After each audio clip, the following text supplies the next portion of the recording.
ар бир райондун борборлорунда, жерлерде ломбарддар көбөйүп кеткен. Ломбарддардын берген проценттерин карап отурсаң, төбө чачың тик турат.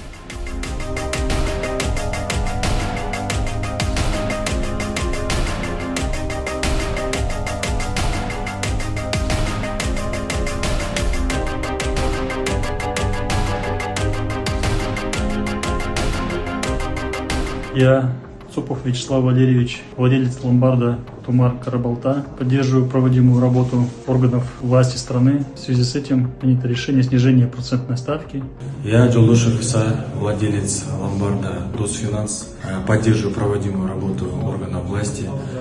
В этой связи принято решение о снижении процентной ставки. Поддерживаю проводимую работу органов. Принято решение об снижении процентной ставки. Поддерживаю проводимую работу органов власти страны.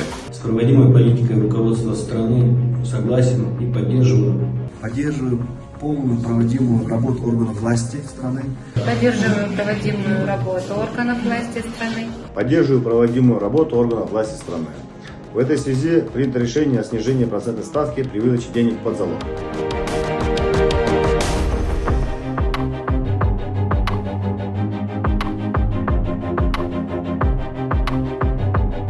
Ломбарддардан акчаны ким алат? Жөнөкөй адам алат. Акчага өтө муктаж, тез аранын ичинде акча табышка аракет кылган, көзү чачырап турган, жалдырап турган адам барып ошол ломбарддан акча алат. Бирок ломбард анын үстүнө дагы бир нече жүздөгөн проценттерди коюп туруп аны дагы эзет. Ал өзүнүн проблемасын чечпестен кайра проблеманын үстүнө проблемага батып, өзүнүн үй мүлкүн алдырып коюп атышат, мал мүлкүн алдырып коюп атышат, машиналарын алдырып коюп атышат. Керек болсо аял кишилер барып өзүнүн алтындарынан бери алдырып коюп атышат. Мына ушинтип проблеманын үстүнө проблема болуп эл кыйналып атат. Мына ушул проблеманы чечишибиз керек.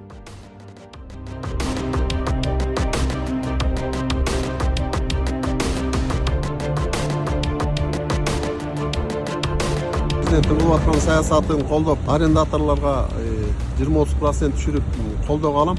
Биз министрлер кабинетинин налог саясатын колдойбуз, реформасын колдойбуз. Нарын шаарындагы Теңир Тоо соода базарын жетектейм.